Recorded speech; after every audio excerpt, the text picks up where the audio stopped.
I'm Kimberly McNally from McNally and Associates, and I'm really pleased to be here at the Kansas Hospital Association Critical Issues Summit 2019. I'm one of the speakers, and I particularly focused on strategic thinking and planning, and particularly the board's role in strategic thinking and planning. And I wanted to offer a couple of points that we covered in our half-day workshop and give you 10 steps that can be really helpful back in your hospitals.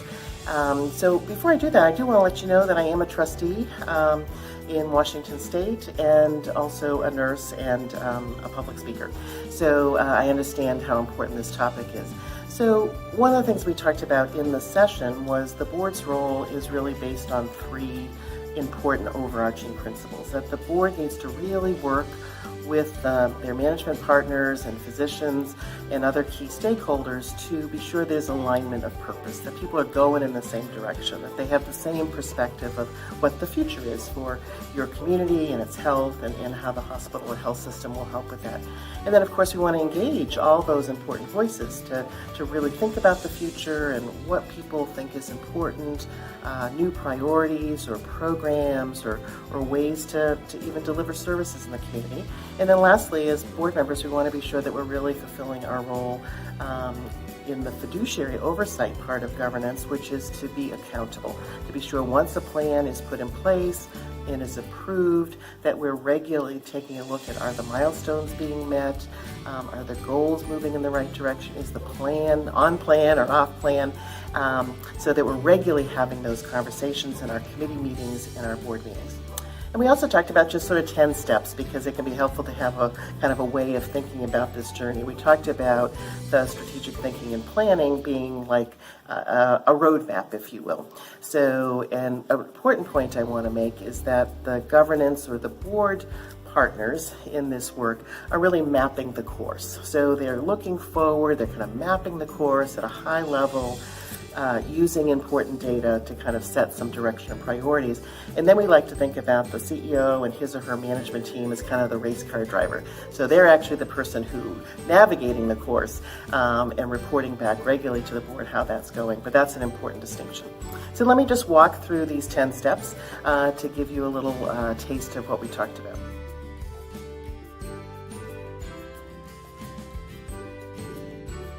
So the first step is to check the foundation. And what I mean by that, it's really important when you're engaged in a strategic planning process is to be sure that your current mission, vision, and values of the organization are what you want them to be. They may have been created a while ago, so you want to just ensure that they're still current and relevant and meaningful and aspirational to people, because they really do set the foundation, like a foundation of a house, if you will, or kind of the road, using that metaphor.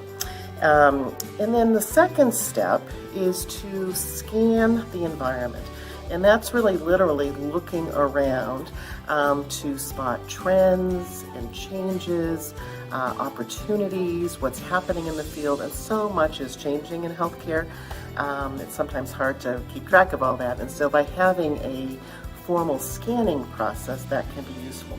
There's a tool that we talked about, and the acronym is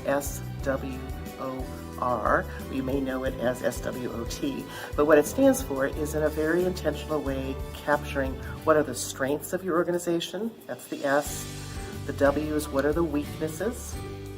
The O is what are the opportunities that might be in front of you that you want to leverage, and the R stands for risks. Typically those are external risks that you need to be aware of. You may not be able to necessarily control them, but thinking about somehow mitigating them. So that's a really useful process to do with a group of stakeholders so that you really pay attention to what's happening. You can use a community health needs assessment, for example. Many communities have that kind of information. You can also talk with your staff members at the Kansas Hospital Association. They've got some great data to share with you so that you can really think about what's changing and what's not changing, but what are the strengths, weaknesses, opportunities, and risks. So that process of scanning is really helpful for our thinking that we want to do in advance of the planning. And then the third step is analysis, and what I mean by that is really it's a chance now to take all that information and really think about it and and think about, are there strategies that we need to develop? Are there strategies that we currently have that we need to revamp in some way, or even strategies that we've employed in the past that no longer make good sense for our future? And the board is incredibly important during these first couple of steps, because it's really kind of setting the tone for the work. And so the way in which the board engages in this third step of analysis is by asking really great questions. Kind of those big, deep, meaty questions that you may not have talked about before, being sure that in your meeting processes, committee processes, or planning meetings, that those kind of questions that are likely to provoke new thinking, because that's really important as we develop a plan for the future.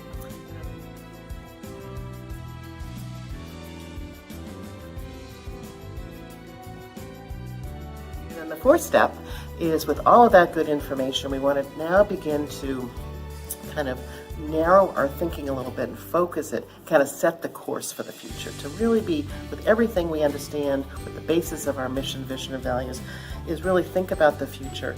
And I mention mission, vision, and values because they really can be a filter to help us figure out what is most critical or important for our organization at this point moving forward when we think about serving our community. And then the fifth step is further prioritization.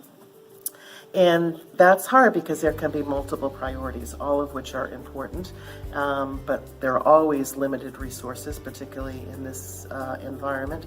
So we think about what are the most important priorities that will have the most impact, kind of do that thinking with everybody involved.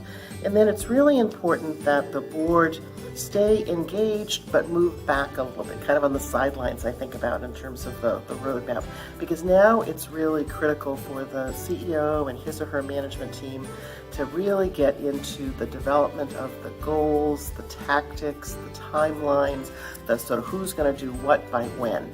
And it can be hard for board members sometimes to step away from that because they're excited about the work and they've been involved with the work, they may have served on the board for a long time. But it's really important that the board kind of steps back in its role, kind of maintaining that bigger picture view, and really let the management team and physicians and other key folks get to work on the specifics.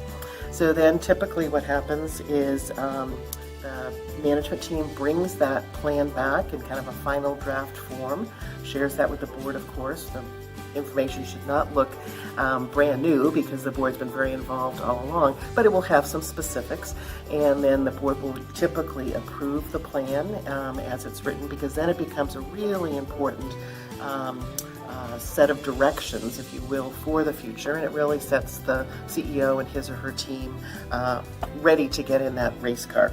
And then I just want to make a quick note about roles, because that's so important in a big process like strategic thinking and planning, is that, as I was just saying, the board has that role about mission, vision, values, kind of the bigger picture, paying attention to scanning the environment. And then we really want, and I speak from being a trustee myself, is really hand the work at that point to the very able management team to come up with the specifics.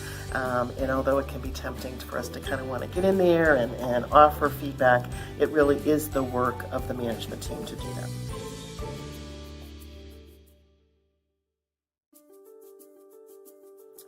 And then really important as we come down the list of steps, number 8 is to communicate the plan. So once it has been approved, it's important to have a very thoughtful conversation about how do we want to communicate this plan to all who have been involved, others who maybe are peripheral to the work. Typically some kind of a summary is created, and it can be an attractive way, an easy way for people to understand what the key priorities are for the future. And then multiple ways of communicating. So just like you communicate lots of different things in your organization, so print and webinars and email, all the different ways that we communicate new things in our setting. And then, like with any plan, it's really important to periodically evaluate, are we on the plan? You know, if you think about the race car driving along the road with the roadmap that's been set out, maybe there was construction and we had to get off on a different route, or maybe there was a flat tire, or using that way of thinking about it. So we want to regularly evaluate not pitch the plan by any means, but just understand where are we based on our best educated guesses. And then adjust as necessary. Be sure that we have a process to do that with some new metrics, new timelines, kind of fine-tune those goals, if you will. And then last but not least, number 10 is to celebrate the good work that people have done along the way, because much of the work in our strategic thinking and planning process is really heavy lifting. It is hard work. It typically happens over a period of time. We want to be sure that we're acknowledging those who've been involved with meeting milestones, setting goals, figuring out doing something differently if that was needed. So the board can play a really important role through its meetings to recognize good work, to acknowledge milestones, both formally and informally. So there are the 10 steps. Hopefully they are helpful to you back in your hospital or health system, and it's been a pleasure being with you today. Thank you.